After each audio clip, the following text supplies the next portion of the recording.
Première lecture, nous la ferons donc dans le livre du prophète Osée, chapitre 2, les versets 16 à 22. Mais voici, je vais la séduire à nouveau et pour cela, je l'emmènerai au désert et je retrouverai sa confiance.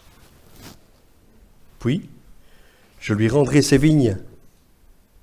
La vallée d'Achor, cette vallée du malheur, deviendra pour elle une porte ouvrant sur l'espérance.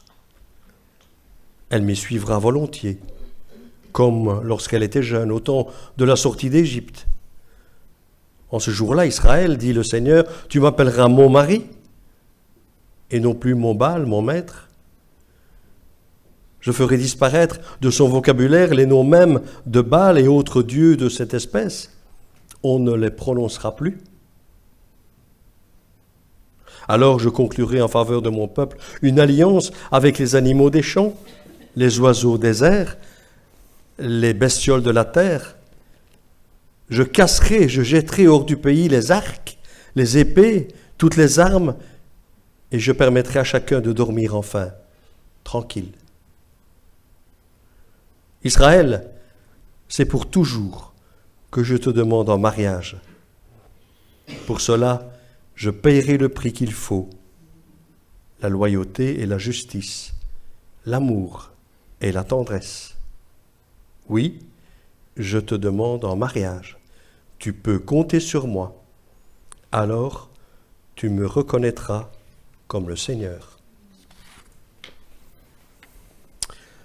La deuxième lecture dans Jérémie au chapitre 31, 2, 3, et puis dans les chapitres 31, 34, 37. C'est ça? Donc, chapitre 31, puis verset 2, 3, verset 31, 34 et verset 37. Voilà, merci. Voici ce que déclare le Seigneur. Dans le désert, le peuple qui avait échappé au massacre est pardonné. Israël va donc pouvoir vivre tranquille. De loin, le Seigneur est venu se montrer à moi. Il disait « Je t'aime depuis toujours et je te reste profondément attaché. » Voici les jours viennent, déclare le Seigneur, où je conclurai une alliance nouvelle avec le peuple d'Israël et le peuple de Juda. Elle ne sera pas comme celle que j'avais conclue avec leurs ancêtres quand je les ai pris par la main pour les faire sortir d'Égypte. Cette alliance, ils l'ont rompue, alors même que j'étais leur maître, dit le Seigneur. L'alliance que je conclurai avec le peuple d'Israël consistera en ceci, déclare le Seigneur. J'inscrirai mon enseignement non plus sur des tablettes de pierre, mais dans leur conscience. Je le graverai dans leur cœur. Je serai leur Dieu. Ils seront mon peuple. Personne n'aura plus besoin d'instruire ses proches en disant « Apprends à connaître le Seigneur », car du plus petit jusqu'au plus grand, tous me connaîtront, déclare le Seigneur. Et je pardonnerai leurs torts, et je ne me souviendrai plus de leurs fautes. Voici ce que déclare le Seigneur. Tant que personne ne parvient à mesurer la hauteur des cieux et à explorer les couches les plus profondes de la terre, jamais je ne rejetterai l'ensemble des gens d'Israël à cause du mal qu'ils ont commis. Amen. Je pense que ce n'est plus un secret. J'aime la montagne. À pied, à vélo, en voiture. Alors, je n'ai pas encore essayé en parapente ou en avion. Mes enfants, oui, mais ça, je laisse à la nouvelle génération. Il y a un temps pour toute chose. Et voilà quelques années, lors d'une randonnée en famille dans les montagnes de Savoie, je suis parvenu, figurez-vous, à perdre nos 2 alliances de mariage. Je vous passe les détails rocambolesques, mais finalement, il n'y avait pas de jaloux. J'ai perdu les 2 alliances en même temps. Je les avais attachées à une chaîne, et puis la chaîne est tombée du sac, etc. Et on avait les doigts qui gonflaient avec la marche. Voilà, et c'était perdu. Et j'ai eu beau refaire toute la randonnée, et on avait quand même pas mal marché, en sens inverse, je n'ai jamais retrouvé nos alliances. une part de nous est restée à la montagne. C'est peut-être pour cela que je continue à être attiré par la montagne. Depuis lors, nous avons pu nous remarier. Enfin, aller à la bijouterie pour nous offrir de nouvelles alliances et nous réjouir d'être unis à nouveau pour le meilleur et pour le pire. Peut-être avec un peu d'hésitation. Rassurez-vous, c'était toujours avec la même passion qu'au début. Cet été, nous n'étions pas très loin de l'endroit, de la zone où nos alliances avaient été perdues. Et en haut d'un col, je montrais à Claire-Lise, avec un brin de nostalgie, cette zone où devaient se trouver nos premières alliances. Elles sont quelque part là-bas, près d'un col, la Croix de Fer. Figurez-vous que je n'étais pas le premier à perdre nos alliances. Les textes que nous venons d'entendre chez Osée et Jérémie évoquent eux aussi une alliance perdue. Une alliance entre le peuple et Dieu. Je devrais peut-être dire entre Dieu et le peuple, parce que Dieu était à l'initiative. Osée écrit au 8e siècle avant Jésus-Christ, à l'époque de l'exil du royaume du Nord vers la Syrie. C'est un temps où Israël était divisé en deux, et donc il y a eu cet exil de la partie du Nord qui a été exilée vers la Syrie. Et puis Jérémie, lui, écrit au 6e siècle avant Jésus-Christ, là, à l'époque de l'exil du royaume de Juda, donc le royaume du Sud, est exilé en Babylone. Cependant, il y a un point commun qui relie les deux situations. L'exil que le peuple connaît est la conséquence de l'infidélité du peuple de Dieu et de la rupture d'alliance conclue du temps de Moïse. Tant au nord qu'au sud, Israël s'est détourné du Dieu qu'il avait choisi parmi tous les peuples de la terre, provoquant ainsi sa colère. En effet, Israël se prostituait avec des idoles, une forme de prostitution religieuse, et avec d'autres puissances, une sorte de prostitution politique, avec des alliances pour essayer de ne pas être envahi. Cette infidélité est décrite de façon surprenante avec Osée, j'en ai touché un mot. Ce prophète reçut l'ordre de Dieu d'épouser Gomère, une prostituée. Or, Gomère se montra infidèle. Dans le livre qui porte le nom du prophète, son histoire apparaît vraiment comme le symbole de la relation entre le Seigneur et la communauté d'Israël. Et malheureusement aujourd'hui, quand je vois comment l'Église chrétienne dans son ensemble est capable de compromission, ce livre d'Osée m'interpelle et me semble, malheureusement, encore d'actualité. Malgré cette infidélité et contre toute attente, l'époux déclare à son épouse infidèle « Je t'aime ».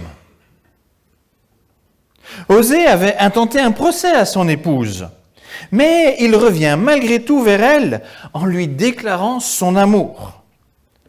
De même, Dieu déclare par la bouche de son prophète Osée « Je vais la séduire à nouveau ». Ou encore par la bouche de Jérémie, « Je t'aime depuis toujours et je te reste profondément attaché ». Le peuple de Dieu peut oublier l'alliance, mais Dieu, lui, reste fidèle. Il est fidèle et il reste fidèle à son alliance, quoi qu'il arrive. Certes, il a permis l'exil d'Israël comme il permet aussi des temps d'épreuve qui touchent l'Église, mais son cœur continue à nous dire « Je t'aime ». Rien ne peut altérer son amour. Dieu ne se lasse pas, Dieu ne se lasse pas de rappeler, ne se lasse pas de rappeler à lui celles et ceux qui s'égarent. Il ne se lasse pas d'exhorter à la repentance, il ne se lasse pas d'offrir son pardon. Si nous manquons de persévérance, considérons la fidélité de Dieu, surprenante. Une fidélité qui passe à travers toutes les épreuves. Une fidélité, et de voir comment, avec cette fidélité, il continue à aimer, malgré les trahisons, les tromperies. Il reste fidèle.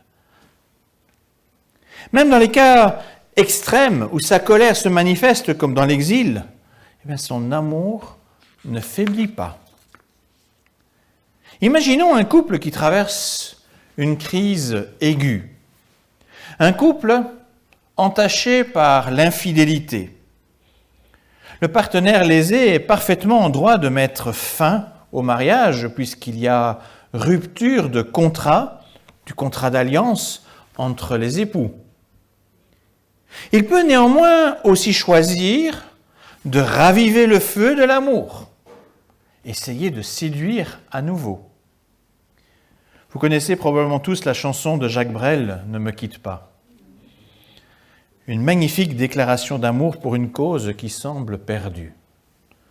Et au milieu de la chanson, il dit « On a vu souvent rejaillir le feu des anciens volcans qu'on croyait trop vieux. Il est, paraît-il, des terres brûlées donnant plus de blé qu'un meilleur avril. » Dans un registre moins profane, il existe aussi ce magnifique cantique trouvé dans Ma vie, ta présence, que vous connaissez aussi tous très bien, et dans lequel nous chantons brûler quand le feu devient cendre, partir vers celui qui attend, choisir de donner sans reprendre, fêter le retour d'un enfant. Voilà deux exemples poétiques qui illustrent bien la déclaration d'amour de Dieu pour son peuple. Mais revenons à notre couple dont le mari lésé part à nouveau à la conquête de sa bien-aimée. Et il s'interroge sur le meilleur moyen pour raviver le feu d'autrefois. Il réfléchit et subitement, une idée jaillit. Repartir en voyage de noces. Là où ils s'étaient construits ensemble de merveilleux souvenirs, pleins de joie et de bonheur. Alors pour celles et ceux qui parmi vous sont mariés, je ne sais pas où vous êtes partis en voyage de noces, mais pour Dieu, c'est dans le désert. Chez les deux prophètes que nous avons lus, nous voyons ce retour au désert. Chez Osée, Dieu dit « Je vais la séduire à nouveau et pour cela, je l'emmènerai au désert et je retrouverai sa confiance. » Et en Jérémie, Dieu déclare « Dans le désert, le peuple qui avait échappé au massacre est pardonné. Israël va donc pouvoir vivre tranquille. De loin, le Seigneur est venu se montrer à moi. Il disait, je t'aime depuis toujours et je te reste profondément attaché. » Alors bien entendu, nous pouvons nous dire que le désert est un drôle d'endroit pour raviver la flamme de l'amour. C'est un lieu de vie difficile, un lieu d'épreuve, un lieu de privation. Mais c'est aussi dans le désert que Dieu a conclu une alliance avec son peuple. Quand Osée et Jérémie parlent d'un retour au désert, c'est pour rappeler le mont Sinaï, ce lieu de la première rencontre du peuple avec ce Dieu qui a choisi de s'unir à lui. Dans le désert, la présence de Dieu et sa bienveillance sont plus facilement observables, ce qui facilite l'engagement du peuple dans un rapport de confiance. Le peuple est séduit par tout ce que Dieu accomplit en leur faveur pour témoigner son amour. Le désert est un peu un retour aux sources, à la source, au rocher spirituel identifié à Christ dans le Nouveau Testament, en 1 Corinthiens 10, 4. Le désert est donc l'endroit tout indiqué pour renouveler l'alliance, pour conclure une alliance nouvelle et unir à nouveau Dieu au peuple choisi. Mais rendons-nous compte que le livre d'Osée a été écrit il y a 2800 ans. Celui de Jérémie, il y a 2600 ans. On parle évidemment d'histoires très anciennes dans un contexte a priori tellement différent du nôtre. Je constate toutefois que ces deux prophètes se réfèrent à une alliance conclue dans le désert 6 à 8 siècles avant eux. Un temps très long qui a forcément modifié le contexte. Je constate également que 6 à 8 siècles après ces deux prophètes, le Nouveau Testament reprend d'une part la question de la nouvelle alliance, une alliance scellée par le sang du Christ à la croix, en 1 Corinthiens 11, 25, et d'autre part l'image des noces du Christ, entre le Fils de Dieu et l'Église, tout à la fin de l'Apocalypse. Vous verrez ça en Apocalypse 19. À ce propos, figurez-vous que le texte de Jérémie annonçant la nouvelle alliance, c'est le plus grand extrait repris dans le Nouveau Testament, le plus grand extrait de l'Ancien Testament repris dans le Nouveau Testament. Ce qui révèle, d'une certaine façon, son importance. Cette transversalité du thème de l'alliance et du mariage, dans 3 contextes si différents, montre que Dieu, malgré le temps qui passe, Dieu ne change pas. Son amour ne change pas. Et ses projets ne changent pas. Il y a véritablement une continuité qui traverse les siècles. Ce qui a malgré tout changé, ce sont les modalités d'alliance d'une part et les accomplissements des prophéties, des promesses anciennes d'autre part. Ce qui avait été promis a été accompli. Ce qui était préfiguratif et promesse dans l'Ancien Testament est devenu réalité en Christ. C'est lui qui a initié la nouvelle alliance dont nous parlaient les prophètes. C'est lui qui s'est uni à tout jamais avec l'Église, peuple de Dieu. Et c'est lui qui, aujourd'hui encore, continue à nous dire « Je t'aime ». Alors que pouvons-nous retenir de tout cela pour notre vie? En guise de conclusion, je vous propose 6 pistes de réflexion. Premièrement, quoi qu'il arrive dans notre vie, quoi que fût notre fidélité ou notre infidélité à l'égard de Dieu, lui reste fidèle à son alliance. Il ne nous rejette pas. Tant que nous pouvons dire aujourd'hui, nous pouvons revenir à lui. Et il nous accueille avec son pardon et sa grâce. Les portes ne sont pas fermées. Deuxièmement, il continue à dire à chacun et chacune d'entre nous, « Je t'aime ». Il nous a toujours aimés et il ne cessera pas de nous aimer. Il attend de nous que nous l'aimions en retour, sans cœur partagé, juste entre lui et nous. Troisièmement, Dieu continue à désirer une relation forte, une relation privilégiée, une relation même exclusive, une relation pleine de confiance avec lui. Il désire que nous nous attendions à lui en toutes circonstances. Il souhaite que notre relation avec lui s'épanouisse et porte de bons fruits. Et pour nous y aider, comme promis, il a permis que son esprit habite en notre cœur, de sorte que sa volonté soit au plus près de notre conscience et de notre intelligence. C'est cela qu'il dit dans le prophète Jérémie. « J'inscrirai la loi dans leur cœur ». C'est l'Esprit de Dieu qui habite nos cœurs, qui nous parle. Quatrièmement, il n'est pas rare que Dieu nous conduise encore dans le désert, soit individuellement, soit en tant qu'Église. Je ne parle pas de l'Église locale, je parle de l'Église parfois de façon plus générale. Ce n'est certes plus le Sinaï, mais comme Jésus, après son baptême, ce sont des temps d'épreuve ou des temps de jeûne. Ce sont des temps où la présence de difficultés nous oblige à nous tourner vers le seul qui peut nous aider. Quand nous sommes en souffrance, pensons que c'est un temps où Dieu veut à nouveau nous séduire, nous exprimer la profondeur de son amour pour rendre notre relation avec lui plus forte. Aujourd'hui, l'Église souffre. Écoutons l'appel de Dieu dans notre désert afin de revenir à lui.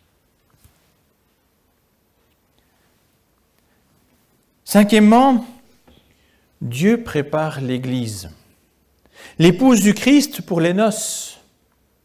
Osée l'a illustré par sa vie et ses prophéties. Si vous regardez aussi, il y a le psaume 45 qui parle du mariage du roi et qui l'évoque aussi très somptueusement avec la préparation de la mariée.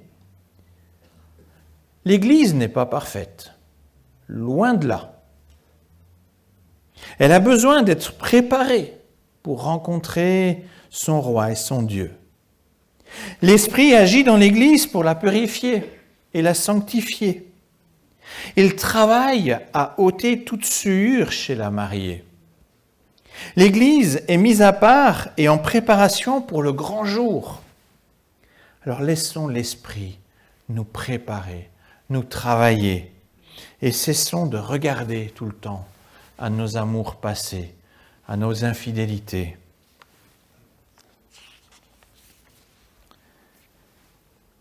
Et à ces 5 premiers points, permettez-moi d'en ajouter un 6e. En rapport à ce passage d'Hébreux 13, les versets 1 à 5, surtout les versets 4 et 5, que j'ai lu tout à l'heure et qui nous invite à honorer le mariage. Dans sa parole, Dieu a utilisé la figure du mariage pour nous faire comprendre l'intensité de son amour et le lien qui nous unit à lui.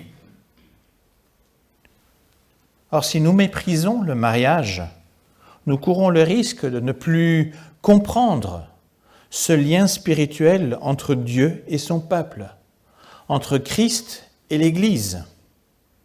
Il y a dans le mariage un mystère qui dépasse notre contexte strictement personnel, un mystère qui nous parle de Dieu.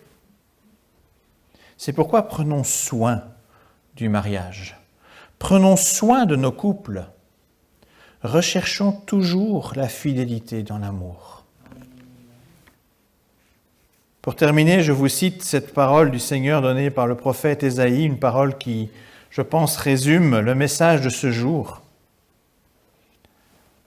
Dans un accès momentané de colère, j'ai refusé de te voir, mais dans mon amour sans fin, je te garde ma tendresse. C'est moi le Seigneur qui te le dis, moi qui prends ta cause en main. Gloire à notre Seigneur qui nous aime. Amen.